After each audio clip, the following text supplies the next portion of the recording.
জনিতাই বন্ধুরা, আপনারা সকলে কেমন আছেন? আশা করছি ভালো আছেন। আমিও খুব ভালো আছি। চলে এসেছি আবার আপনাদের সামনে নতুন একটি বড় ভিডিও নিয়ে। এটা আমার প্রথম বড় ভিডিও। আশা করছি আপনাদের সবার খুব ভালো লাগবে। ভিডিওটা প্লিজ শেষ পর্যন্ত দেখবেন এবং আমার চ্যানেলটা সাবস্ক্রাইব করে রাখবেন এরকম ভিডিও পেতে, ঠিক আছে? আর লাইক, কমেন্ট, শেয়ার করতে কিন্তু ভুলবেন না। আজকে আমি সারাদিনে কী করলাম সেটাই আপনাদের সঙ্গে তুলে ধরলাম এবং তার সঙ্গে রয়েছে একটি দুর্দান্ত রেসিপি। এই রেসিপিটা আপনাদের সঙ্গে শেয়ার করলাম। আমি কিন্তু আপনাদেরকে রান্না শেখাতে আসিনি। আমি জানি আপনারা সকলে রান্নাবান্না পারেন।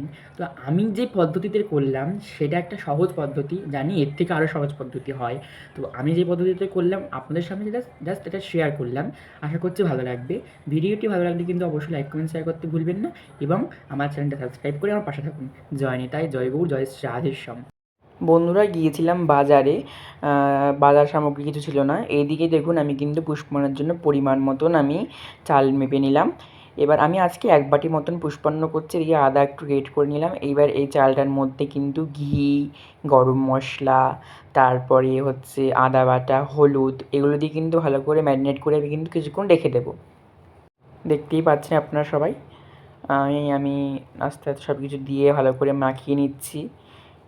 এটা কিন্তু খুব একটা বড় পার্ট পুষ্পান্নের জন্য। পুষ্পান্নতে কিন্তু বাসন্তী পোলাও আপনারা অনেকেই বলেন। এই বাসন্তী কালার আনার জন্য কিন্তু হালকা হলুদটা দেবেন, যাতে কিন্তু রঙটা সুন্দর হয়। এদিকে আমি গ্যাস জ্বালিয়ে নিচ্ছি আর গরম জলটা কিন্তু বসিয়ে নিচ্ছি, যাতে আমার রান্নাটা তাড়াতাড়ি হয়। এদিকে আমি দেখুন গরম জলটা বসিয়ে পনিরটা আমানি করে নিচ্ছি। সুন্দর করে পনির চৌকো চৌকো করে কিন্তু আমি চারকোনা পনিরগুলো আমানি করে নিচ্ছি সুন্দর করে। দেখতেই পাচ্ছেন আপনারা সবাই। আর পনিরটা কিন্তু আজকে আমি পোস্ত করব। এবার দেখুন আমি কিন্তু পনিরটা আমানি করা হয়ে গেলে একটা মশলা তৈরি করে নিচ্ছি। আদা, মগজ, পোস্ত, কাজু, লঙ্কা, ঠিক আছে? এবার দেখুন তেল গরম, আমি কড়াইয়ে তেল দেবো।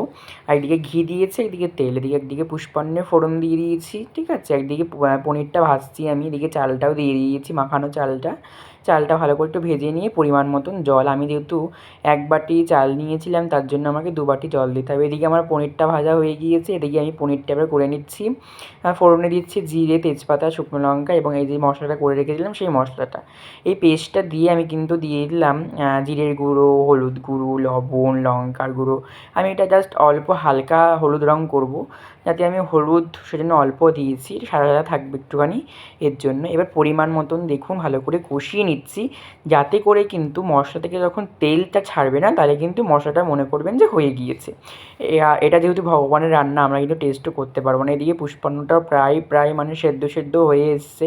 পরিমাণ মতন জল না দিলে কিন্তু পুষ্পান্ন ঝুরঝুরিয়া হয় না। তো দেখতেই পাচ্ছেন এদিকে আমার তেলটাও বেরিয়ে এসছে মশলা থেকে। এবার কিন্তু আমি হালকা করে চিনি টিনি দিয়ে দিয়েছি। এবার কিন্তু আমি ওর মধ্যে এবার অ্যাড করছি পনিরটা। এই ভেজে রাখা পনিরটা আমি দিয়ে দিলাম। এটা এবার দেখুন পুষ্পান্নটা আমার প্রায় এদিকে সেদ্ধ হয়ে গেছে। এবার চিনিটা দিয়ে দিচ্ছি। চিনিটা দিয়ে কিছুক্ষণ রাখলেই কিন্তু পুষ্পান্ন কমপ্লিট হয়ে যাবে।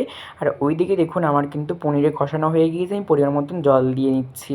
পনিরের মতন জল দিয়ে পনিরটা কিন্তু ভালো করে ফুটিয়ে নিয়ে এবার কিন্তু আমি গরম মশলা আর ঘি দিয়ে পনিরটা নামিয়ে নেব। আর এদিকে দেখতেই পাচ্ছেন আমি কিন্তু পুষ্পান্নটা প্রায় এদিকে আমার হয়েও এসছে, সুন্দর ঝুরঝুরে পুষ্পান্ন হয়েছে। সেটা আপনাকে লাস্টে দেখাচ্ছি আমি।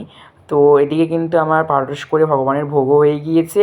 আপনারা ভোগ দর্শন করুন, ভোগ দর্শনে দুর্ভোগ কাটে। এবার আমি ভোগ দর্শন করানোর পর আপনাদেরকে প্রসাদ পেতে বসে পড়েছি। দেখুন কত সুন্দর ঝুরঝুরে পুষ্পান্ন হয়েছে। আশা করছি ভিডিওটি আপনার সবার ভালো লেগেছে। আর এরকম করে কিন্তু প্রসাদ আপনারা বাড়িতে বানিয়ে খাবেন।